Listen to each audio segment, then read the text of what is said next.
네, 감사합니다. 오늘 우리 주시는 하나의 말씀은 마태복음 9장 35절로 38절 말씀, 마태복음 9장 35절로 38절 말씀, 신약성경 14면에 있는 말씀이 되겠습니다.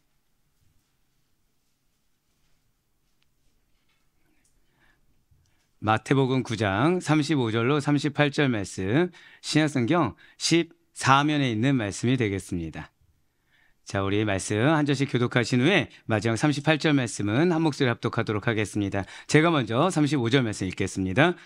예수께서 모든 도시와 마을에 두루 다니사 그들의 회당에서 가르치시며 천국 복음을 전파하시며 모든 병과 모든 약한 것을 고치시니라.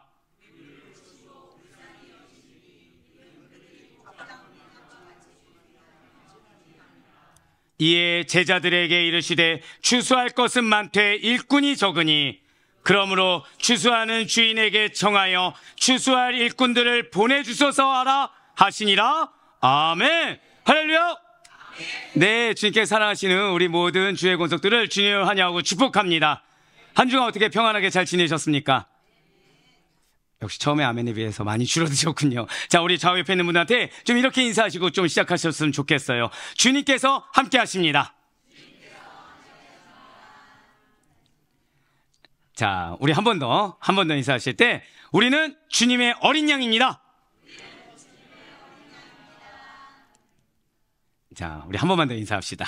자, 우리의 목자는 예수님이십니다. 아, 예, 벌써 이제 센스가 있으신 분은 여기서 힘을 딱 주셨어요, 지금. 예, 우리의 목자가 예수님이라는 사실은 얼마나 큰 힘인지 모르겠습니다. 예, 그렇습니다. 우리는 그냥 예수님의 제자도 아니고 목자 대신 예수님의 어린 양입니다. 진실로 오직 예수님만이 참된 양을 돌보시고 양을 인도하시는 참된 목자가 되실 수가 있다라는 것이죠. 그런데 이 목자라고 했을 때 단순히 동물 양을 치는 목자가 아니시라는 거예요. 갈 길을 잃어버렸습니다. 방황하는 영혼을 인도하시는, 한번 고백하실까요? 영적인 목자. 네, 그렇습니다. 영적인 목자시라는 거죠. 이런 영적인 목자는 영어로 spiritual shepherd라고 하고 있습니다. 그냥 shepherd가 아니라는 거예요. spiritual shepherd라는 것이죠. 영적인 목자이십니다. 오직 예수 그리스도만이 유리하고 있고 방황하는 영혼들을 구원하실 그 약속된 메시아로서 구원받기로 예정된 모든 자들의 영적인 목자가 되어주고 계시다는 거예요. 할렐루야. 그렇다면 만약에 이런 영적인 목자 되시는 예수님께서 계시지 않는다고 한다면, 그렇게 예수님이 없으신 그 영혼은 과연 어떻게 되는 거겠습니까? 다른 결과가 없다는 것이죠. 다른 어떤 경우의 수라는 것이 존재하지 않습니다. 영적 목자 대신 예수님이 없는 영혼은 죄라는 중병에 걸려서 멸망에 이르게 될 뿐이라는 거예요.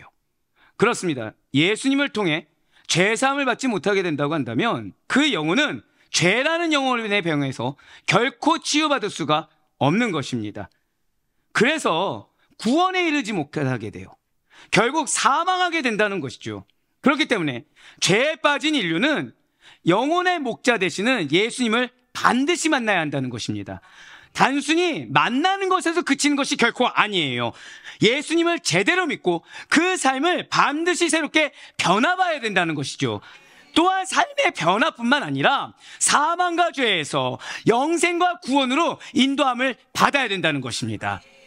그렇습니다. 어떠한 일이 있다고 하더라도 목자 없는 양이 되어서는 결코 안 되는 거예요. 유리하고 방황하며 죄의 중병에 걸려서 영적인 결핍 상태에 빠진 모든 영혼들은 반드시 예수님을 믿어야 된다는 사실을 잊지 마시길 바라요. 사실상 우리는 많은 혼돈 가운데 있습니다. 우리는 때로는 마음이 어려워져요. 우린 때로는 환경 때문에 어려워지고 사람 때문에 힘들어집니다. 우린 또한 내가 계획한 대로 이루어지지 않았던 일들에 대해서 심히 의심하며 심히 낙심하고 그 가운데 때로는 예수님을 믿는다고 하는데 영혼의 공고한 가운데 나도 모르게 언제까지 항상 충만할 수는 없잖아. 때로는 이럴 때도 있고 때로 저럴 때도 있겠지라는 말 뒤에 숨어서 메마른 영적인 상태를 허용할 때도 있다는 거예요. 하지만 그것이 당연한 것이 아니라는 사실을 잊지 마셔야 돼요. 우리 안에는 성령님이 계십니다. 성령님은 하나님이시고 하나님과 동등되신 예수님이십니다. 그분이 계신 곳에는 결핍이 없고 늘 항상 충만함이 있다는 사실을 절대 놓치지 마시길 바라요. 그렇습니다. 목자 있는 양은 결코 결핍이 없습니다. 목자 있는 양은 결코 부족함이 없습니다. 그렇기 때문에 어떠한 일이 있어도 목자 없는 양이 되어서는 안 된다는 것이죠. 유리하고 방황하며 죄의 중병에 걸려서 영적인 결핍 상태를 허용하지 않는 우리 모두가 되길 간절히 소망합니다. 바로 여기에 제자의 사명이 있다는 거예요. 여러분과 저의 정체성이 무엇입니까? 우린 단순히 하나님의 백성이라고 이제 일컫지 않아요. 우린 단순히 그리스도인이라고 일컫지 않아요. 우린 무엇입니까? 절대 고백하실게요. 나는 제자입니다. 그 제자의 사명과 정체성을 놓치지 않아야 된다는 것이죠. 여기에 제자의 사명이 있다고 말씀드렸어요. 무엇입니까? 영적인 결핍 상태에 있는 모든 영혼들이 여러분들로 말미암아 회복되어지는 은혜가 있길 간절히 소망합니다. 그래서 좁은 문으로 들어가서 좁은 길을 걷는 우리에게 오직 주 예수 그리스도만을 믿고 따르기로 결단하며 실제 예수님의 삶을 따라가는 여러분과 저에게 오늘 이 말씀을 허락해 주셨다는 거예요. 지난 한 주간 공고했을 수 있습니다. 지난 한 주간 어려웠을 수 있어요. 지난 한 주간 괴로웠을 수 있고, 지난 한 주간 이 마음에 이 허랑방탕한 부분, 헛헛한 부분을 어찌할 바 못해서 헤매었을 수도 있습니다. 하지만 그런 우리를 질책하지 아니사 주님께서는 제자된 여러분들에게 오늘 말씀을 허락하셨음을 놓치지 마시길 바라요. 바로 마태복음에서 예수를 읽다 시리즈 그 9번째 시간으로 고백하시겠습니다. 목자 없는 양이 되지 않기 위해. 그렇습니다. 목자 없는 양이 되지 않기 위해라는 제목의 마태복음 9장 35절에서 38절까지의 말씀을 통해 방황하는 인간들을 바르고 의로운 길로, 그 구원으로 인도하시는 예수님에 대해서 제대로 알고 예수님과 천국 복음을 전하는 제자로서의 사명을 재인식하며 그 가운데 주님께서 주시는 그 충만한 은혜로 사명을 온전히 감당할 수 있는 이 계기가 되기를 주님께서는 원하시고 계시다는 거예요. 먼저 오늘 본 말씀인 마태복음 9장 35절 말씀을 같이 보도록 하시겠습니다. 예수께서 모든 도시와 마을에 두루 다니사 그들의 회당에서 가르치시며 천국 복음을 전파하시며 모든 병과 모든 약한 것을 고치시니라. 아멘. 자, 지금 이 본문 말씀은 그래도 교회를 좀 다니신 분들은 어느 정도 아는 말씀 중에 하나입니다. 지금 이 말씀이 뭐와 관련된 말씀이든가요? 바로 예수님께서 이 땅 가운데 지상에서 펼치신 3대 사역을 요약해주고 있다는 것이죠. 구체적으로 무엇입니까? 붉은색으로 표현된 부분을 보시면 가르치시며 전파하시며 고치시니라. 즉 가르치시는 사역이었어요. 복음을 전파하는 복음 선포의 사역이셨습니다. 치유 사역이셨다는 것이죠. 자, 오늘 본문에 배경이 되는 것은 마태복음 9장이에요. 이 9장에는 앞선 8장에 이어서 예수님의 이적이 주로 기록되어 있습니다. 그리고 이러한 이적은 예수님의 메시아로서의 능력을 증거하기 위함이라는 것이죠. 예수님의 이적이 무엇이라고요? 메시아로서의 능력을 증거하기 위함이라는 거예요. 진실로 예수님께서는 구약에서 예언된 오실 메시아이십니다. 이러한 예수님께서는 지금 이 마태복음의 대상이 되고 있는 유대인의 진정한 왕이고 온 인류의 구원자가 되세요. 자, 이러한 메시아를 누가 간절히 원했습니까? 이 메시아가 오기를 누가 간절히 바랬나요? 바로 유대인이라는 것이죠. 그런데 참으로 안타까운 사실이 그토록 오실 메시아를 기대했던 그 유대인들, 그토록 바람하지 않고 오랫동안 인내하면서 메시아가 오시면 이 상황이 바뀔 거야, 메시아가 오시면 지금 우리의 이 처지가 변화될 거라고 기대하고 바랬던 유대인들이 막상 예수님께서 이 땅에 오시자 환영하지를 않았다는 거예요. 아니, 예수님을 열렬히 환영하긴커녕 그 대신에 예수님의 행적을 비난했다는 것이죠. 모진 핍박을 가했습니다. 입에 담지 말아야 될 악담을 내뱉었어요. 비방하기를 멈추지 않았다는 것이죠. 왜입니까? 그토록 바랬던 예수님께서 오셨는데, 그 예수님이 당신의 신적 능력을 보여주셨는데 세상에 없을 지혜로운 말씀을 허락해 주셨고 그들의 마음에 감동을 주셨는데 왜 그들은 받아들이지 않고 오히려 왜 그들은 예수님을 비난한 것입니까? 왜 대적한 것입니까? 구약에서 유대인 자신들이 줄곧 빨았던 메시아상이 예수님이 아니었다는 거예요. 내가 원했던 그 예수님이 아니었다는 거죠. 내가 기대했던 그 예수님이 아니었다는 거예요. 유대인들은 무엇을 바랬습니까? 잃어버린 다윗의 왕권과 이스라엘의 영화, 그 솔로몬의 영화를 회복시켜줄 정치적인 메시아를 기대했어요. 즉 그냥 정치적인 게 아닙니다. 그냥 자유만 누리면 되지, 독립하면 되지, 이 정도가 아니라 왕이 되고자 하고 영화를 누리고자 했다는 거예요. 그런데 막상 자신들의 앞에 나타난 그 지혜로운 왕이요 권능의 선지자이신 예수님이신데 보여준 능력은 분명한데 자신들의 기대와는 전혀 다른 행보를 보이고 계시더라는 거죠. 결국 자신들이 원하는 메시아상을 충족시키지 않으셨던 예수님을 어떻게 했습니까? 십자가에 못 박았어요. 부인해버렸습니다. 그렇습니다. 유대인들은 예수 그리스도께서 이 땅에 오심으로 말미암아 하나님 나라가 임하고 모든 죄인들이 구속함을 입을 수 있다, 이 사실을 몰랐어요. 아니, 인정하고 싶어 하지 않았습니다. 그래서 예수님의 사역들을 가지고 툭하면 반대합니다. 시시비비를 가리자며 말도 안 되는 억측을 부리면서 회방을 놓았다라는 거예요. 이러한 유대인들의 그 반대와 억측이라는 것은 예수님의 공생에 내내 이어졌고 해가 지나면 지날수록 멈춰지거나 희미해지는 것이 아니라 오히려 더욱더 거세졌다는 것이죠. 그러나 그럼에도 불구하고 예수 그리스도를 통한 하나님 나라 확장과 복음 전파를 막을 수는 없었습니다. 맞아요. 이러한 예수님의 초기 갈릴리 사역이라는 것은 그야말로 성황을 이루었고 매우 성공적이었습니다. 예수님께서는 수많은 인파들에 둘러싸이셨어요. 그 수많은 인파들에는 바리새인도 있었고 율법 교사도 있었습니다. 지혜로운 말씀을 선포하셨어요. 전국 복음을 전파할 제자들도 선발하셔서 그냥 가르쳐주는 정도가 아니라 몸소본을 보이시면서 가르치셨고 병든 자들을 치유하는 이적을 베풀어 주셨습니다. 특히 오늘 본문의 배경이 되는 이 마태복음 9장은 이러한 이적들로 가득 차 있는데 8장부터 이어온 병고침의 이적은 모두 8개에 해당됩니다. 그렇습니다.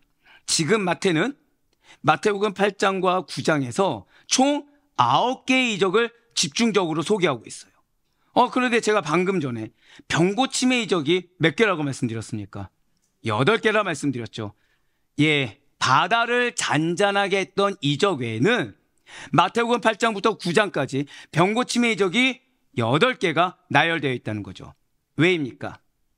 지금 마태는 하나님께서 드러내시길 원하시는 예수 그리스도의 고백하시겠습니다. 신적 능력. 맞아요. 신적 능력을 나타내기 위해서 이 이적들을 모아서 소개하고 있다는 것이죠. 오늘 본문의 배경이 되는 이 침상에 누운 중풍병자를 고치신 일도 마찬가지라는 거예요. 여기에는 예수님의 신적 능력이 드러나 있습니다. 예수님께서 그에게 베푸신 신적 능력으로 인한 이적 자체에 주목하게 하는 것은 아니에요. 예수님의 고백하실게요. 죄사함의 능력. 그렇습니다. 죄사함의 능력에 초점을 맞추고 있다는 것이죠.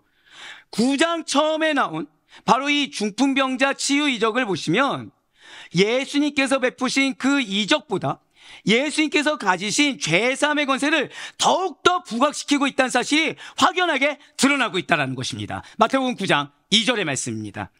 침상에 누운 중풍병자를 사람들이 데리고 오거늘 예수께서 그들의 믿음을 보시고 중풍병자에게 이르시되 작은 자야 안심하라 내 죄사함을 받았느니라. 아멘. 자, 사랑하는 성도 여러분들, 지금 이 침상에 누운 중풍병자가 어떻게 해서 예수님을 만날 수가 있게 된 것입니까? 침상에 누운 중풍병자를 누군가는 메고 와야만 했겠죠. 바로 뒤에 나와 있는 사람들이 중풍병자의 침상을 메고 예수님 앞에 들여놓고자 했다라는 거예요. 당시에는 어떤 상황이었습니까? 그냥 예수님께 나아갈 수 있는 상황이 아니었죠. 수많은 무리들이 예수를 만나온 사람들로 장사진을 이루고 있는 상황입니다. 그런데 어떻게 그 많은 인파들을 뚫고 침상에 누운 중풍병자가 예수님 앞으로 나올 수가 있게 된 것입니까? 사람들이 지붕에 올라가 귀화를 벗겼습니다. 병자를 침상째 무리 가운데로 예수님 앞에 달아 내렸다라는 것이죠. 바로 누가복음 5장 18절에서 19절 말씀을 이어서 보시겠습니다. 한 중풍병자를 사람들이 침상에 메고 와서 예수 앞에 들여놓고자 하였으나 무리 때문에 메고 들어갈 길을 얻지 못한지라 지붕에 올라가 기와를 벗기고 병자를 침상째 무리 가운데로 예수 앞에 달아내리니. 아멘. 저 지금 누가복음은 사람들이 침상에 메고 예수님 앞에 나아왔다, 사람들이 지붕에 올라가서 귀화를 벗기고 병자를 침상째 무리 가운데 예수 앞에 달아내렸다라고 설명을 해주고 있어요. 그런데 이런 누가복음의 설명이 없이 마태는 그냥 침상에 누운 중풍병자와 그를 데리고 온 사람들의 믿음을 보시고 중풍병자에게 한 번 더 고백하시겠습니다. 죄사함. 맞아요. 죄사함을 선포하는 예수님은 아주 간결하게 묘사하고 있다는 것이죠. 지금 중풍병자 치유 이적이 동일하게 소개되고 있는 마가복음이나 이 누가복음에서는 침상에 누운 중풍병자가 어떻게 예수님께 나왔는지 그 배경과 과정들이 자세하게 소개되고 있습니다. 반면에 마태는 중풍병자가 등장한 내용을 아주 간략하게 소개하고 있다는 것이죠. 지금 마태가 이렇게 간략하게 중풍병자 치유 이적을 통해서 여러분과 저에게 알리고자 한 것은 아주 명백하다는 거예요. 중풍병자의 어떠한 치유 스토리가 아닙니다. 어디서, 어떻게, 어떤 방법으로 예수님을 만나서 치유함 받았다, 이런 치유 스토리가 아니라는 것이죠. 예수님을 만나서 중풍병자를 치유받았어? 이거보다 더 중요한 사실은 예수님께서 중풍병자에게 베푸신 일이 무엇인가, 바로 그거라는 거예요. 그렇습니다. 예수님께서는 지금 단순히 중풍병자에게 육체의 질병만을 고쳐주신 것이 아닙니다. 지금 마태는 그걸 얘기하고 싶은 거예요. 연약한 인간은 예수님 만나니까 병이 고쳐졌어, 예수님 만나니까 환경이 해결됐어, 예수님 만나니까 날 대적하는 저 사람이 어떻게 됐어, 예수님 만나니까 내 가정이 어떻게 변화됐어. 연약한 인간은 여기서 끝나게 됩니다. 하지만 마태는 거기에 집중하는 것을 원치 않았다는 거예요. 육체와 영혼을 죽게 만드는 죄까지 고쳐주신 예수님이십니다. 마가복음 2장 10절 말씀 한번 보도록 하실게요. 그러나 인자가 땅에서 죄를 사하는 권세가 있는 줄을 너희로 알게 하려 하노라 하시고 중풍병자에게 말씀하시되. 아멘. 사랑하는 성도 여러분들, 바로 이분이십니다. 진실로 예수님께서는 죄사함의 권세와 능력이 있으신 분인 줄 믿으시길 바랍니다. 아니, 그러면 대체 병과 죄가 무슨 관계가 있길래 예수님께서는 중풍병자의 병 고침 이후에 죄가 사해졌다, 너의 죄가 사해졌노라 라고 선포하시는 것입니까? 그것은 병의 근본 원인이 죄에 있기 때문이라는 것이죠. 그렇습니다. 질병은 인간이 죄를 범함으로 말미암아 세상에 유입된 하나의 악으로 자리 잡게 된 것입니다. 질병이 무엇이라고요? 인간이 죄를 범함으로 말미암아 세상에 유입된 하나의 악으로 자리 잡게 된 것이 질병이라는 거예요. 그러나 그렇다고 해서 모두 다 죄를 지어서 병에 걸리게 되는 것은 또 아닙니다. 왜냐하면 하나님이 하시는 일을 나타내기 위한 병도 있다라는 거예요. 요한복음 9장 2절과 3절 말씀 보도록 하시겠습니다. 제자들이 물어 이르되 랍비여, 이 사람이 맹인으로 난 것이 누구의 죄로 임하니이까? 자기니이까 그의 부모니이까? 예수께서 대답하시되 이 사람이나 그 부모의 죄로 인한 것이 아니라 그에게서 하나님이 하신 일을 나타내고자 하심이라. 아멘. 지금 예수님께서 뭐라고 말씀하시나요? 태어날 때부터 눈이 보이지 않게 된 사람은 부모의 죄 때문이 아니라 하나님이 하신 일을 나타내기 위함이다 라고 지금 말씀하고 계세요. 그렇습니다. 누구의 죄 때문이 아니에요. 하나님의 뜻하심이 있어서 병에 걸리는 경우가 존재한다는 것이죠. 비단 이것뿐만입니까? 사도 바울의 경우에도 마찬가지라는 거예요. 우리가 잘 아는 것처럼 육체의 가시를 하나님께서 자신에게 남겨두신 이유에 대해서 죄가 아니라 교만하지 않기 위함이라. 한번 고백하실게요. 교만하지 않기 위함이라. 바로 그렇게 증거하고 있다는 것이죠. 고린도후서 12장 7절의 말씀입니다. 여러 계시를 받은 것이 지극히 크므로 너무 자만하지 않게 하시려고 내 육체의 가시 곧 사탄의 사자를 주셨으니 이는 나를 쳐서 너무 자만하지 않게 하려 하심이라. 아멘. 네, 맞습니다. 하나님은 능력이 있으세요. 하나님은 권세가 있으십니다. 그래서 얼마든지 질병을 고쳐줄 수 있으세요. 얼마든지 우리의 연약한 경을 고쳐줄 수 있습니다. 우리가 처한 상황 가운데 주의 손길이 닿지 않는 곳은 단 한 곳도 없습니다. 주께서 해결하지 못할 능력은 아무것도 존재하지 않아요. 그래서 그 환경을, 그 질병을 고쳐줄 수도 있고 내버려 둘 수도 있는 분이 하나님이세요. 그렇지만 질병의 근본 원인인 죄만큼은 하나님께서 가만히 두고 볼 수 없는 문제시라는 거죠. 왜냐하면 모든 인류는 죄라는 중병에 걸려서 죽을 위기에 처했기 때문이라는 거예요. 요즘에는 암조차도 고칠 수 있는 신약들이 속속들이 개발되고 있는 것이 맞습니다. 하지만 죄만큼은 그 어떠한 과학 발전과 의학 발전의 힘을 보탠다고 하더라도 그 어떠한 인간의 힘으로는 도저히 고치거나 낫게 할 수가 없다라는 거예요. 진실로 죄는 모든 인류가 날 때부터 걸려있는 죽을 병입니다. 죄가 무엇이라고요? 죽을 병이라는 거죠. 죄의 결과 모든 인간은 죄의 종이 되어 탐욕에 빠지게 됩니다. 영적으로 맹인으로 살게 돼요. 육체와 영원히 죽게 됩니다. 이렇게 죄로 영원히 죽게 될 우리를 위해서, 죽을 병에 걸린 우리를 위해서 예수 그리스도께서 십자가에 대신 죽으셨다는 거예요. 그렇습니다. 진실로 그래서 우리를 죄에서 자유함을 얻게 하실 분은 오직 예수 그리스도에는 없으십니다. 그분이 아니고서는 여러분과 저를 속량하실, 그분이 아니고서는 여러분과 저의 죄사함을 주실 분은 없다라는 것이죠. 그래서 사도 바울이 이렇게 선포하는 것이 아니겠습니까? 골로새서 1장 14절의 말씀입니다. 그 아들 안에서 우리가 속량 곧 죄사함을 얻었도다. 아멘. 예수 그리스도를 믿지 않는다면, 예수 그리스도 안에 거하지 않는다고 한다면 우린 죄사함을 얻을 수가 없다라는 거예요. 그렇다면 좋습니다. 대체 그럼 이런 죄사함, 이 죄사함에는 어떠한 의미가 있는 것입니까? 첫 번째로 죄사함에는 죄로 물든 우리를 고쳐주신다라는 의미가 있다는 거예요. 죄사함을 통해 주님께서는 영적으로 어두워진 우리를 빛과 생명으로 인도해 주시고 더 이상 죄의 종이 아닌 자유자가 되게 하십니다.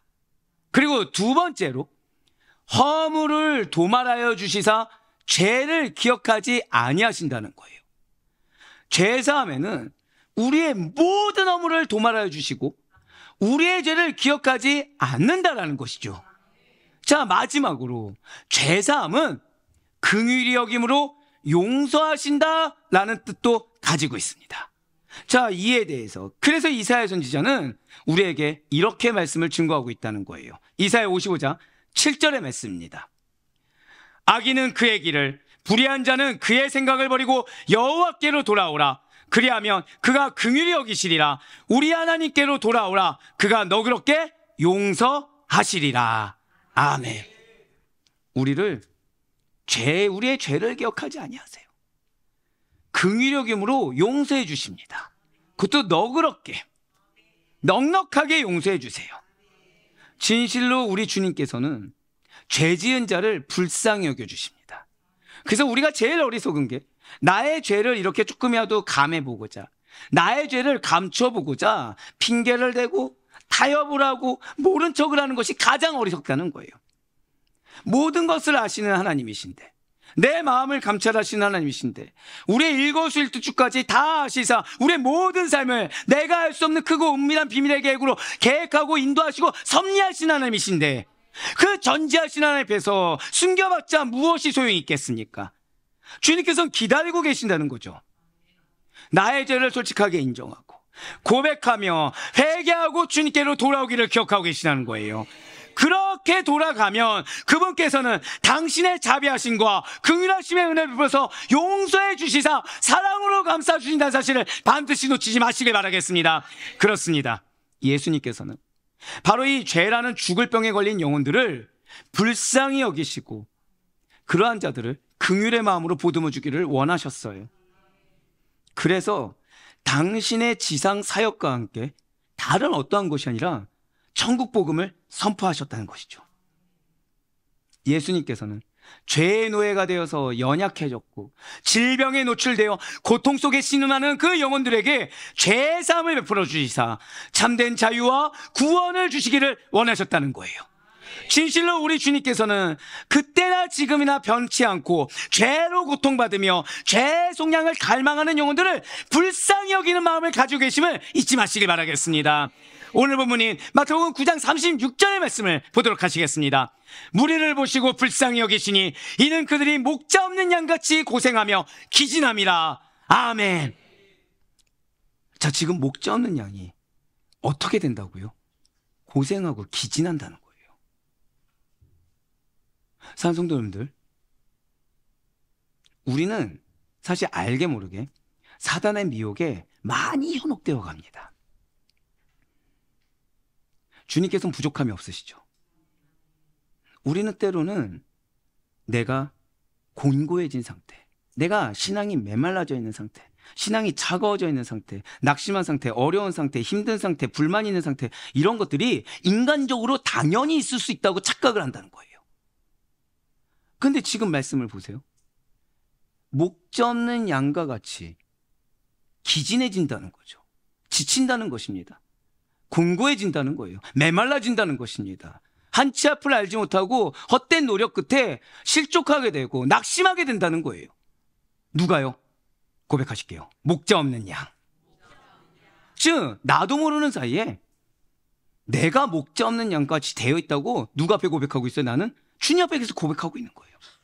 주님이 떡하니 계신데, 우리의 참된 목자가 계신데 그 참된 목자를 붙잡고서 나를 솔직히 고백하고 그분 안에서 해결을 보려는 것이 아니라 내 마음 가운데 우상의 한 영역을 놔두고 내 마음 가운데 내가 원하는 메시아상을 놔두고서 내 마음이 낙심했습니다. 내 이 문제 때문에 낙심했습니다. 내 저 사람 때문에 어렵습니다. 내가 지금 불편합니다라고 하나님 앞에 항변하고 있다는 거죠. 그 가운데 나름의 열심을 해요. 근데 지금 뭐라고 하고 있어요? 고생하며. 맞아요. 고생은 고생대로 합니다. 아무것도 결과물이 없는 거예요. 결과물은 없어요. 교회를 위해서 헌신했습니다. 가정을 위해서 인내했어요. 오랫동안 달려왔습니다. 사람도 안 알아줘요. 주님도 몰라주는 것 같아요. 오랜 세월 기도를 쌓았는데도 불구하고 내 마음은 이 기도를 주님께서 들으시는 거야. 주님께서 다 알고 계시는 거야. 이런 확신이 들기는커녕 무수히 의심되고 불편하고 다른 걸 찾고 싶고 누구만 보입니까? 오히려 잘 풀리는 다른 사람들만 보인다는 거죠. 신앙이 좋은 사람이 보이는 것이 아니라 이 사람이 이만큼 헌신했더니 이만큼 베풀어 주셨나 보다. 이 사람이 이만큼 했더니 이런 곳을 섬겼더니 이렇게 되나 보다라는 인간적인 관점의 해석만 자리 잡게 된다는 거예요. 하지만 아닙니다. 그러한 우리의 상태를 예수님께서 불쌍히 여기세요. 그러한 우리의 상태가 당연한 것이 아닙니다. 우리의 정체성이 무엇입니까? 목자 대신 예수 그리스도의 어린 양입니다. 우리는 목자 없는 양이 아니에요. 목자께서, 우리의 참된 목자께서 우리를 알고 계시고 우리를 버리지 아니하시며 가장 좋은 꼴과 풀로 먹여주고 계십니다. 그 사실을 놓쳐서는 안 돼요. 내가 원하는 메시아상이 아니라고 해서 그분을 대적하려고 하거나 그분을 세컨 초이스로 밀어버리든가 이런 우를 범해서는 안 되는 것입니다. 그분을 신뢰하세요. 그분이 나의 모든 걸 아시사 지금 나의 절대 고백하실게요. 믿음을 보고 계시다는 사실을 놓치지 마시길 바라요. 맞습니다. 예수님께서는 불쌍하게 생각하십니다. 죄로 고통당하는 인간, 질병으로 고통당하는 인간을 불쌍하게 생각하십니다. 고통 속에서 방황하는 인간을 바르게 인도할 구심점도 없고 죄와 질병에서 벗어나게 해줄 구원자도 없었어요. 목자가 없는 양들은 그저 고생만 하고 그저 기진하게 될 뿐입니다. 그 가운데 예수님께서 그 가운데 베풀어 주시는 예수님의 긍휼히 여기시는 그 마음이라는 것은 단지 어떠한 마음의 감사, 어떠한 느낌 그 정도에 머물지 않는다는 거죠. 행동으로 구체화되고 실제화가 된다는 사실을 잊지 마시길 바래요. 중풍병에 걸렸네. 되게 불쌍하다. 마음이 어려졌네. 불쌍하다. 라는 측은한 마음과 감정만 가지고 끝내시는 주님이 아니시라는 것입니다. 예수님께서는 실제로 그에게 한 번 더 고백하실게요. 죄사함의 능력. 맞습니다. 죄사함의 능력을 보여주시사 중풍병자의 병을 치유하시고 그의 고질적이고 악질적인 죄악들을 모두 다 사하여 주셨어요. 그렇습니다. 우리 주님께서는 죄인들이 불쌍하다, 죄사함을 받아라라고 외치신 다음에 그 죄인들과 멀리하는 이중적인 태도를 보이신 것도 결코 아닙니다. 긍휼히 여기는 자와 교제의 자리까지 함께하고 계시다는 거예요. 공고하십니까? 마음이 어려우십니까? 지금 환경 가운데 해결이 안 돼서 지금 낙심해 있고 내 신앙은 점점 바닥을 기고 있습니까? 주님께서 여러분과 교제하길 원하세요. 주님께서 말씀을 주셨으면 그 말씀 다음에 나의 삶을 변화시키기 위해서, 자, 누구의 삶이요? 그 영혼이 아닙니다. 그 공동체가 아니에요. 한 번 더 고백하실게요. 나의 삶. 나의 삶을 변화시키기 위해 주님께서는 지금 교제 자리에 먼저 앉아 계시다는 거죠. 누구랑 교제하길 원하십니까? 나는 이 삶이 변화되길 원해요. 주님, 대체 내 남편, 내 아내는 언제 변화됩니까? 내 자녀는 대체 언제 정신 차리게 되는 것입니까? 내 이 직장 공동체는 대체 언제 변화돼서 언제 해결되는 것입니까? 내 기도는 그렇게 말했지만 하나님께서는 지금 나와 친밀하게 교제하시사 나의 삶이 거룩하고 성결하게 정체성에 합당하게 변화되길 원하시는 사실을 의심치 마시길 바라요. 사랑하는 성도 여러분들, 한번 여러분들이 불쌍히 여기는 어떤 자에 대해서 떠올려 보시길 바라요. 아니, 여러분들이 요즘 내 십자가라고 생각되는 그 영혼을 한번 떠올려 보시길 바라요. 우린 그들에게 무엇을 해야 합니까? 1번, 불쌍하다는 측은한 마음을 가진다. 2번, 불쌍한 자에게 실질적인 도움을 베푼다. 3번, 불쌍한 자와 함께 지내며 그들을 공감해주고 친구가 되어준다. 답을 모르는 분들은 없습니다. 답을 모르는 분들은 없어요. 우리는 그 차가운 마음에 온기를 불어넣었다라고 해서 나는 긍휼을 실천했어 라고 할 수가 없습니다. 마음 없이, 내 마음은 내가 진짜 혼을 내도, 내가 저 사람을 뭐라 해도 부족함이 없지만 내가 꾹 참고 도움을 주었어 라고 해서 긍휼한 자로 칭함받기에 당연히 부족하다는 거죠. 마음도 도움도 없이 친구인 척하는 거, 그거는 외식주의자지 진정한 의미의 긍휼이 아닙니다. 온전한 긍휼은 예수님께서 죄인들에게 베푸시는 긍휼은, 그리고 여러분과 저를 통해서 역사하길 원하시는 긍휼은 앞서 말씀드린 1번, 2번, 3번 보기가 전부 다 이루어져야 된다는 것이죠. 마음과 더불어 내가 가진 그 모든 것을 들여 돕기를 꾀하고 그들을 공감해주고 진정한 친구가 되어 함께 더불어 먹고 함께 더불어 살아가는 데까지 나아가는 긍휼, 바로 이것이 예수님께서 모든 죄인들에게 보여주신 긍휼의 모습이요, 오늘날 제자들이 보여주길 원하시는 긍휼의 모습인 줄 잊지 마시길 바라요. 그렇다면 우리는 왜 긍휼하지 못하는 것입니까? 우리는 왜 미워하지만 않아도 된다고 착각하고 있고, 우리는 왜 앞에서 대적하지만 않아도 된다고 착각하고 있고, 우리는 왜 마음이 없는 거에서 그래도 내가 이 정도까지 했어라는 그 기준 뒤에 숨어버리는 것입니까? 나는 긍휼히 여김을 받을 자격이 있고 상대방은 그러지 못하다고 나도 모르게 여기고 있다는 거예요. 고백하실게요. 영적 우월감. 나도 모르게 영적 우월감을 갖고 있다는 거죠. 나도 모르게 교만하고 있다는 거예요. 내가 긍휼의 조건을 정합니다. 내가 긍휼의 기준을 정해버려요. 대상과 환경 역시 내가 정해버립니다. 그러면서 너는 도저히 용서할 수 없다고 하거나 이 정도면 용서할 수 있는 부분이야 라고 스스로 내가 판단해버린다는 거죠. 그러나 우리가 긍휼해야 하는 이유는 그런 것이 아니라는 거예요. 우리가 죄인 되었을 때 우리는 하나님의 은혜로 긍휼하심을 얻었습니다. 그 하나님께서 우리가 받은 대로 고백하실게요. 모든 자들을, 바로 그거예요. 모든 자들을 긍휼히 여기라 라고 명령하셨기 때문이라는 거죠. 내가 십자가라고 생각하는 그 영혼조차, 내가 이 사람만 아니면 좋겠다고 하는 그 영혼조차, 아니 이 사람이 나로 하여금 시험 들게 하는 주 원흉입니다라고 하는 그런 자조차 긍휼히 여기라. 분명히 사도 바울은 이에 대해서 이렇게 선포하고 있어요. 에베소서 4장 32절의 말씀입니다.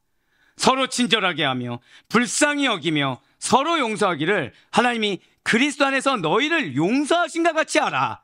아멘. 기준이 누굽니까? 그리스도 안에서 하나님께서 용서하신 것처럼 어떻게 돼야 된다고요? 친절하게 하셔야 돼요. 불쌍히 여기는 걸로 끝나는 것도 아니고, 그냥 내가 용서했으니까 됐다는 것도 끝나는 것이 아니고 친절하게.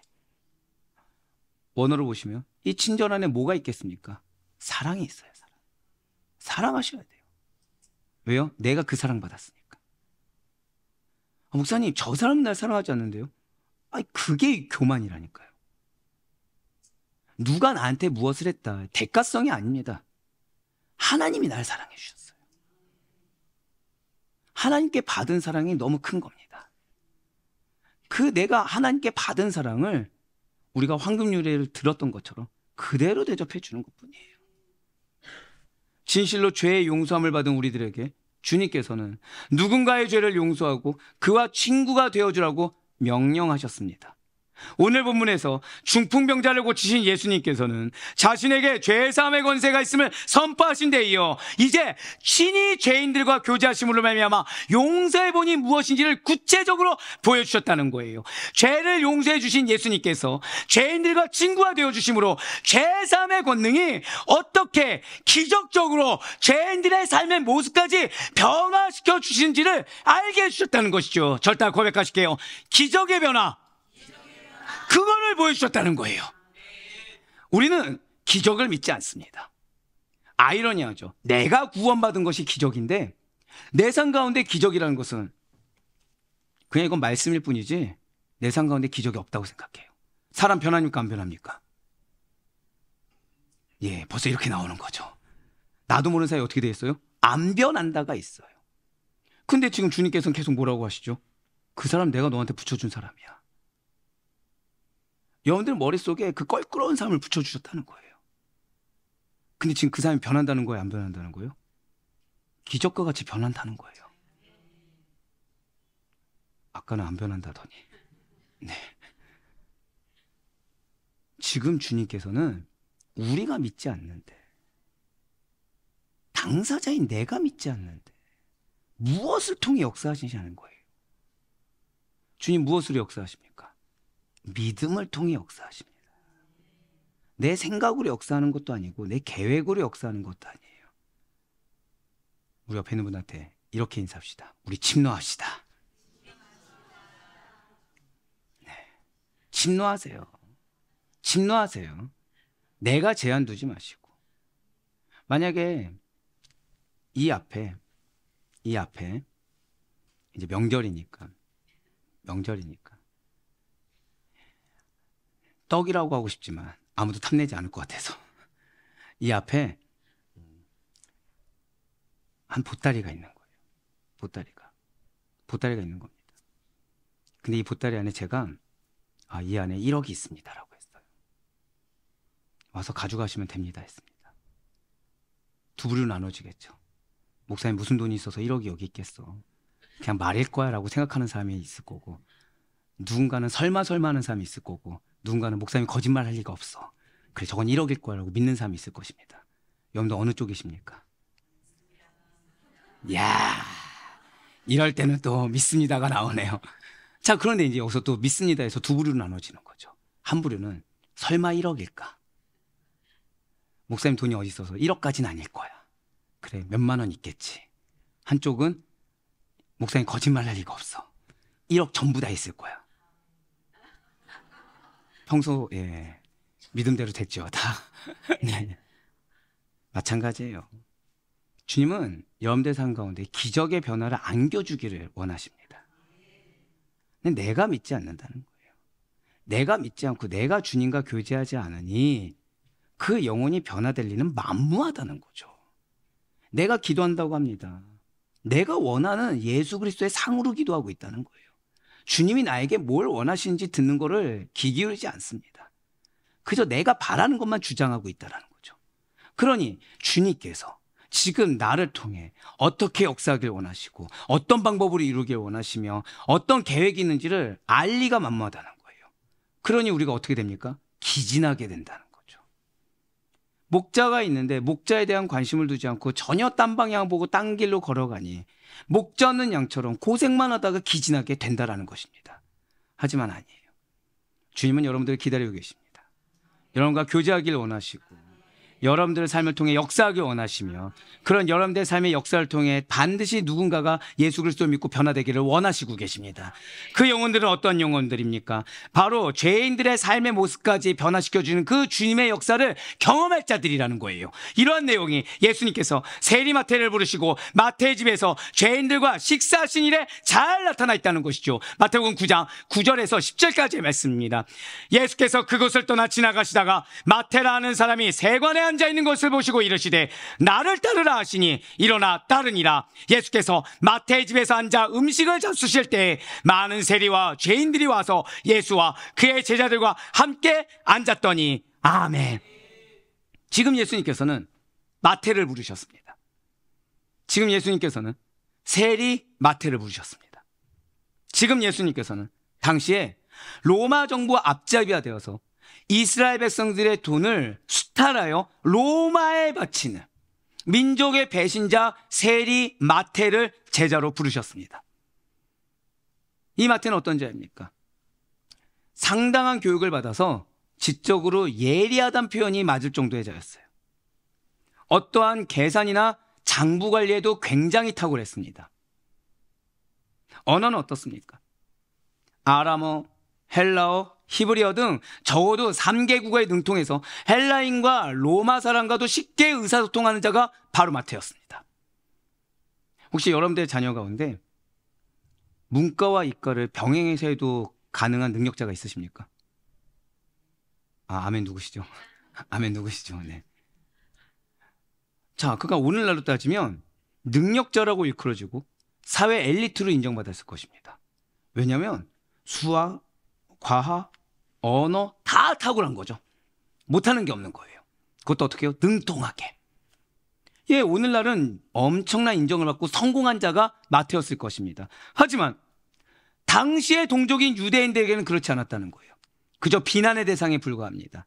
죄인으로 정죄받았어요. 멸시를 받으며 살아야 했습니다. 지금 예수님께서는 바로 그러한 마태를 제자로 불러주셨다는 거예요. 예수님께서는 마태를 친히 양으로 삼아주시고 친히 그의 목자가 되어 주셨다는 것이죠. 그리고 그냥 넌 내 제자야 여기서 끝난 것이 아니라 목자 되신 예수님께서는 마태의 집에 들어가 마태의 동료인 세리와 그의 다른 죄인들과 함께 식사하시며 교제를 나눠주셨어요. 자, 지금 이것을 보고 누가 끔찍이도 싫어했겠습니까? 바로 유대인들이 혐오했어요. 선민이라고 자부심이 있었던, 하나님의 백성이라고 자부심이 있었던, 하나님의 뜻을 이 땅 가운데 펼쳐야 되는 사명이 있었던 유대인들이 혐오했다는 것이죠. 지금 바리새인들과 세례 요한의 제자들은 볼 수가 없는 겁니다. 왜냐하면 그들은 목자 없는 양과 같아서 그들의 심령은 곤고했습니다. 영적인 결핍 상태에 있었어요. 메말라 있었습니다. 이거를 감추려고 허다한 외식으로 하다 보니까 마음 가운데 뭐만 있죠? 분노만 있어요. 불평만 있습니다. 탐욕만 있어요. 그러니 영적인 안목이 닫혀 있습니다. 그래서 무엇이 진리이고 무엇이 거짓인지 분간조차 못한 채 눈앞에 메시아가 있음에도 불구하고 그저 그 메시아를 흠집내며 탓하기에 바빴다는 것이죠. 마태복음 9장 11절과 14절 말씀 보도록 하시겠습니다. 바리새인들이 보고 그의 제자들에게 이르되 어찌하여 너희 선생은 세리와 죄인들과 함께 잡수시느냐? 14절 말씀입니다. 그때 요한의 제자들이 예수께 나와 이르되 우리와 바리새인들은 금식하는데 어찌하여 당신의 제자들은 금식하지 아니하나이까? 아멘. 지금 11절의 바리새인들은 유대교의 규례에 죄인들과 식사하는 자를 동일한 죄인으로 규정함에도 불구하고 왜 너희의 스승이라는, 너희의 선생이라는 예수는 죄인들과 식사를 하고 있느냐라고 비난하고 있어요. 자, 바리새인들 그러려니 합니다. 근데 세례요한, 예수님을 인정하는 세례요한의 제자들까지 지금 뭐라고 하고 있습니까? 너를 인정한 우리의 스승은 지금 감옥에 갇혀 있는데, 지금 슬픔에 잠식되어 있는 거 아니라 지금 너 무슨 행동하고 있는 거야? 너희의 스승 지금 뭐 하고 있는 거야? 왜 너희들은 유대인들의 정통적인 금식일에 하필이면 죄인들과 어울려서 식사를 하느냐고 비판하며 화를 내고 있다는 거죠. 당시 소위 경건하다는 유대인들은 일주일에 2번 월요일과 목요일에 금식을 했습니다. 그러나 예수님과 제자들은 이것을 지키지 않았어요. 그래서 바리새인고 그리고 세례 요한의 제자들은 유대인의 정통과 규례를 근거로 예수님께서 죄인들과 식사하시고 친구가 되어주신 것을 비판하고 있다는 것이죠. 이 모습입니다. 이 모습이에요. 목자 없는 양들은 늘 기준이 자신들의 그 무엇이 됩니다. 목자 없는 양들의 기준은 누구라고요? 나 자신이야, 나 자신. 나 자신. 전통이 되었든 철학이 되었든지 규칙이 되었든지 간에 자신이 정해놓은 틀에서 조금만 엇나가면 불만을 드러냅니다. 다른 이들에 대해서 엄격한 잣대를 들이대면서 정죄하려고 듭니다. 목자 없는 양들은 매사가 부정적이고 말로는 아니라고 하지만 결국에 그들은 자신들의 입에 늘 항상 부정적인 언어, 악담을 달고 산다는 거죠. 그러니까 그들의 말에는 정답이 아닌 건 없어요. 항상 정답을 얘기합니다. 하지만 정답이 아닌 거죠. 그 상황 가운데, 그 영혼 가운데 정답이 될 수가 없는 거예요. 더 우선순위의 정답이 분명히 존재하는데 틀에 박힌 정답만을 늘 항상 강조하고 있다는 거죠. 남 잘 되는 꼴 눈꼴시로 못 봅니다. 조금의 잘못도 허용하기 싫습니다. 그래서 사실 유무를 분별하지도 않은 채 마구잡이로 재단하여 상대방을 업신여기고 깔아 뭉갭니다. 그래서 자신의 생각과 뜻과는 달리 어떠한 용서함과 긍휼과는 거리가 먼 삶을 살게 될 뿐이라는 거예요. 그 마음에는 예수를 믿는다고 하는데, 하나님을 믿는다고 하는데, 교회를 다닌다고 하는데 주님께서 주시는 평안, 기쁨이 아니라 언제나 불만, 부족함, 메마름, 짜증, 부정적인 것들이 가득할 뿐이라는 거죠. 그런데 사도 바울은 분명히 여러분과 저에게 이렇게 권면하고 있어요. 골로새 3장 13절과 14절 말씀 우리 다 같이 읽겠습니다. 시작. 누가 누구에게 불만이 있거든 서로 용납하여 피차 용서하되 주께서 너희를 용서하신 것 같이 너희도 그리하고 이 모든 것 위에 사랑을 더하라. 이는 온전하게 매는 띠니라. 아멘. 지금 거의 직설적이죠. 뭐라고 얘기하겠습니까? 불만이 있으면 먼저 어떻게 하라고요? 그 사람을 용납해 주셔야 돼요. 그리고 용서해야 됩니다. 누가 용서한 것처럼요? 주님이 나를 용서하신 것처럼. 근데 여기서 끝나지 않았어요. 이 모든 것 위에 무엇을 더하라? 사랑을 더하라는 거예요. 사랑. 여기까지입니다. 여기까지. 사랑하는 성도 여러분들 반드시 기억하시길 바라요. 용서와 사랑이라는 것은 누군가에 이렇게 용납하고 용서해주고 그리고 그 위에 사랑을 더해서 아껴주는 것은, 진정한 친구가 되어줄 수 있는 것은 목자 되신 예수님의 사랑과 죄의 용서함을 받은 자라야 가능한 것입니다. 예수님 당시에 이스라엘 백성들은 모조리 다 영적인 결핍 상태에 놓여 있었어요. 여러분들에게 붙여준 영혼들이 그런 영혼들입니다. 왜 여러분들 마음에 상처를 줍니까? 줄 수 있는 게 상처밖에 없는 거예요. 왜요? 내가 갖고 있는 게 상처밖에 없거든요. 왜 여러분들 마음 가운데 어려움을 주는 겁니까? 줄 수 있는 게 어려움밖에 없는 거예요. 내가 안에 어려움밖에 없는데 뭘 주겠습니까? 어려움밖에 못 주는 거죠. 결핍 상태니까. 이 사람은 가졌는데 나는 못 가졌어요. 근데 목자조차 없어요. 누굴 기대할 수 있겠습니까? 그 영혼이. 기대할 데가 없는 거예요. 뭐만 남죠? 악만 남는 거죠. 그래 부정적인 게 나와요. 불평이 나와요. 감사가 없어요. 짜증이 나와요. 나는 분명히 이만큼 인내해서 그 영혼을 변화시키고자 노력했는데 그걸 봐주지 않아요. 근데 여기서 사단이 슬그머니 들어가는 거죠. 너가 그만큼 노력했으면 이 정도가 변화돼야지. 너가 그만큼 노력했으면 이런 결과가 있어야지. 사단이 슬그머니 들어간다는 거예요. 지금 문제가 생겼어요. 나는 사명이 있고 하나님의 은혜를 받은 자로 부름을 받았는데, 근데 지금 나는 하나님으로부터 체험을 받는 것이 아니라 이 영혼의 변화를 위해서 체험받기로 슬그머니 나도 모르는 사이에 초점이 흐려져 있다는 거죠. 그러니 지금 이 사람은, 내 마음을 어렵게 하는 사람은 이 안에 있는 것이 어떤 선한 것이 없는데, 그래서 내가 선한 것을 받을 수 있는 상태가 아닌데 계속 뭐만 바라요? 이 삶이 변화돼야 됩니다. 이 정도 됐으면 이제 정신 차려도 됐습니다. 이 정도 됐으면 이제 보답할 때도 됐습니다. 계속 내 기준을 계속 밀고 있는 거예요. 근데 문제는 뭐죠? 이 사람의 상태는 어떻다고요? 마음에 남아있는 게 부정적인 거, 악, 어려움, 낙심, 공고함, 선한 것이 없어요. 그런 상태에서 지금 뭘 받았습니까? 부담을 또 받았어요. 뭐만 나오죠? 튕겨나가는 거죠. 튕겨나가는 거예요. 당연하죠. 지금 나는 아직 이 삶을 용납하지 못했거든요. 정확히 말씀드릴까요? 공감하지 못했거든요. 이해해주지 못하고 있거든요. 여기에 이해도 못했는데 뭔 사랑을 더해주겠습니까? 사랑도 아직 더해주지 않았어요. 일방통행의 사랑, 이건 줄 수 있겠죠. 일방통행의 사랑은 사랑입니까? 스토커입니까? 나도 모르게 스토킹을 한 거예요. 영적 스토킹을 한 거죠. 계속. 옆에 있는 사람은 받아줄 준비가 안 돼 있는데, 받기 위해서 마음을 녹여야 되는데 이거 없이 그냥 일방적으로 내가 이렇게 인내했어. 내가 이만큼 베풀었어. 계속. 앞에 있는 사람은 그것이 사랑이 아니라 다 뭐예요? 부담. 계속.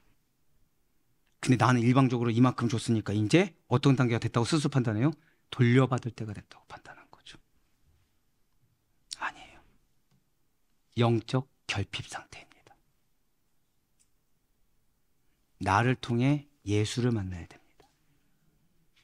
나의 어떠한 말로 만나는 것이 아니라, 한번 고백하실게요. 나의 삶으로, 나의 변화된 삶으로 예수를 만나야 돼요. 지금 이스라엘 백성들은 어디로 가야 하는지, 누구를 따라야 하는지 갈 길 잃는 양처럼 처량하게 사망 향해 달려가고 있습니다. 이스라엘 백성들의 가슴은 뻥 뚫려 있었어요. 그들의 갈망은 채워줄 리가 없었으며 방황하고 힘겨워했습니다. 그러니 그들이 할 수 있는 것은 대적밖에 없어요. 원망밖에 없어요. 불평밖에 없어요. 정죄밖에 없어요. 혹시 여러분들 주위에는 이와 같이 갈 길을 잃고 헤매는 자들이 없습니까? 자신이 누구인지, 어디로 어떻게 가야 하는지, 그 끝에 무엇이 있는지 사유하고는 있지만 만족이 없는 영혼들로 넘쳐나고 있지는 않습니까? 나는 그 영혼과 가까이 하게 하시고 함께하면 마음도 부담되고 어려워지고 힘들어지며 불편해지지만, 사실은 목자 없는 양들의 단식하는 소리가 내 귀에, 내 뇌리에 꽂혀 있는 것은 아닙니까? 로마서 8장 22절과 23절 말씀 보시길 바라요. 피조물이 다 이제까지 함께 탄식하며 함께 고통을 겪고 있는 것을 우리가 아느니라. 그뿐 아니라 또한 우리 곧 성령의 처음 익은 열매를 받은 우리까지도 속으로 탄식하여 양자될 것 곧 우리 몸의 속량을 기다리느니라. 죄와 질병으로 고통받는 자들이요, 죄사함을 받으라. 우리의 목자 되시는 예수님의 간절한 음성을 들으시길 바라요. 내가 인정받고 내가 어느 정도 보상받는 게 필요한 것이 아니라 죄사함이 필요한 겁니다. 예수를 만나서 영혼이 해결되는 것이 가장 필요하다는 거예요. 우리의 목자 되신 예수님께서는 지금 목자 없는 양들의 탄식에 질책이 아니라 초청을 하고 계십니다. 오늘 한번 고백하실게요. 그 영혼을, 나를 초청하고 계십니다. 그렇습니다. 이제 곧 있으면 민족의 명절인 설날이 다가옵니다. 벌써 연휴가 시작됐죠. 아직 참된 목자를 만나지 못해서 방황하며 채워지지 않는 그 갈망을 안고 있는, 좀 더 직접적으로 말씀드릴까요? 여러분들 마음에 어려움을 주고 있는 가족이나 친척이나 친구가 있다고 한다면 그들에게 예수 그리스도를, 그 복음을 여러분들의 입술과 삶으로 담대하게 소개하시길 바라요. 사랑으로 소개하시길 바랍니다. 기적의 변화가 바로 그 영혼의 것임을 의심치 마시길 바라요. 주님께서는 여러분들을 통해 역사하기 원하세요. 죄로 방황하는 인간들을 긍휼히 여기시며 죄의 용서함을 베푸시고 회복과 채우심의 은혜를 더하시 우리의 영적인 목자를 증거할 수 있는 여러분과 제가 되길 간절히 소망합니다. 이제 마지막으로 오늘 본문인 마태복음 9장 37절과 38절 말씀 보도록 하시겠습니다. 이에 제자들에게 이르시되 추수할 것은 많되 일꾼이 적으니 그러므로 추수하는 주인에게 청하여 추수할 일꾼들을 보내주소서 하시니라. 아멘. 사랑하는 우리 모든 아레포리 교회 성도 여러분들, 저와 여러분의 올해의 정체성이 무엇입니까? 우리는 이제 더 이상 하나님의 백성이라 부르지 않아요. 예수 그리스도의 제자입니다. 우리의 참된 목자 되시는 예수 그리스도의 어린 양이 바로 여러분과 저인 것입니다. 오늘 본문에 추수할 것이 많다라는 것은 속량을 갈망하고 있는 불쌍한 백성이 많다라는 거예요. 그렇습니다. 죄의 사함을 받아야 할 영혼들이 널리고 널렸습니다. 그래서 여러분과 저를 택하셨고 여러분과 저를 친히 부르셨다는 거예요. 맞습니다. 우리는 고난을 겪어요. 우리는 어려움을 겪습니다. 마음의 낙심을 겪어요. 근데 앞서도 말씀드렸죠. 죄 때문이기도 하지만 한 가지 이유 때문이기도 했어요. 그것이 무엇이었습니까? 네, 이전 것이 또 지나갔군요. 네, 설교 초반이었는데 우리의 머리는 말씀을 잘 적용하고 있어요. 항상. 하나님을 나타내시기 위해서. 여러분들의 그 동일한 상처를 받은 자들을 품으라고, 그들을 공감해 주라고. 그래서 우리 마음 가운데 어려움도 허락하시고 환경 가운데 어려움도 허락하시고 때로는 신앙생활하다가 공고함이란 것도 겪게 하시고 그 가운데 그냥 공감하고 끝나는 것이 아니라 어떻게 해결되었는지 그것까지 증거하라고 주신 하나님의 교제의 장인 줄 잊지 마시길 바라요. 그래서 우리들은 일꾼이 되어서 천국 복음이 무엇인지를 바르게 증거할 수가 있어야 되는 것입니다. 누구나 복음을 전하는 사역을 할 수 있는 것이 아니에요. 하나님께서 선택하시사 강권적으로 파송하셔야만 가능한 것입니다. 저 다 고백하실까요? 나를 파송하셨습니다. 여러분들의 가정으로, 여러분들의 직장으로, 여러분들의 공동체로 하나님께서 사실은 파송 보내신 거예요. 그러니 그곳에서 어려움을 겪을 수 있어요. 그러니 그곳에서 힘든 걸 겪을 수 있어요. 왜요? 그 안에 그 힘든 자가 있기 때문에, 그 안에 어려운 자가 있기 때문에 동일하게 품어주라고. 근데 그들이 그냥 단순히 해결된다가 아니라 어떻게 된다고요? 한 번 더 고백하실게요. 기적의 변화. 그렇습니다. 기적의 변화가 이루어지는 거예요. 그래서 우리는 하나님께 합당한 일꾼을 보내달라고 기도해야 되는 것입니다. 우리 교회에, 우리 가정에, 우리 직장에 같이 동역할 일꾼들을 더 보내달라고 하나님께 간구해야 된다는 것이죠. 결국 그 기적의 변화를 맛볼 자가 누구입니까? 마지막 선포하실게요. 나의 동역자입니다. 이제 말씀을 읽겠습니다. 우리 인간의 모든 부정은 오직 하나님의 거룩함을 통해서만이 해결할 수가 있어요. 그리고 인간의 죄는 예수 그리스도를 믿는 믿음으로만 속죄함을 받을 수가 있는 것입니다. 그렇게 하여 구원을 얻었음에도 불구하고, 그래서 성령의 내주하신 은혜를 받았음에도 불구하고, 말씀의 충만한 은혜를 누렸음에도 불구하고 혹시 여전히 목자 없는 양과 같이 유리방황하고 계십니까? 잊지 마세요. 우리들의 삶에 변화가 없는 것은 어떠한 무슨 이유 때문이 아니라 나의 참된 믿음이 없어서 한 사실을 놓치지 마시길 바라요. 우리들의 삶에 예수님께서 살아 계심에도 불구하고 기적이 일어나지 못하는 것은 나의 믿음이 연약하기 때문에 하나님께서는 나의 삶뿐만 아니라 나의 결된 영혼들까지도 기적을 경험하기를 준비하고 계시는데 온전히 믿지 않기 때문이라는 사실을 놓치지 마시길 바라요. 진정으로 주님께 속죄함을 받으셨습니까? 예수 그리스도만을 참된 목자로 인정하고 계십니까? 목자 없는 양들을 긍휼히 여기시는 마음으로 그들을 공감해 주시고 그들의 변화를 확신하시며 그들의 진정한 친구가 되어주시는 그들에게 늘 항상 나의 모습을 통해 예수 그리스도와 천국 복음만이 증거될 수 있는 우리 모든 성도님 되시길 간절히 소망합니다. 그래, 바로 끊었기는 우리가 사랑하는 가족과 친척, 친구들 뿐만 아니라 내 마음 가운데 어려움이 있고 이 사람이 아니었으면 좋겠는 그 영혼들까지 목자 없는 양이 되지 않기 위해서 전심전력으로 믿음으로 질주하시는 우리 모든 성도님들 될 수 있기를, 그래요 여러분들로 말미암아 우리에게 허락된 그 모든 영혼들이 참된 목자를 만나고 영접하여 여러분들의 가장 좋은, 마치 디도와 같은 동역할 참된 일꾼이 되는 은혜가 충만하게 임하기를 주님의 이름으로 간절히 축원합니다.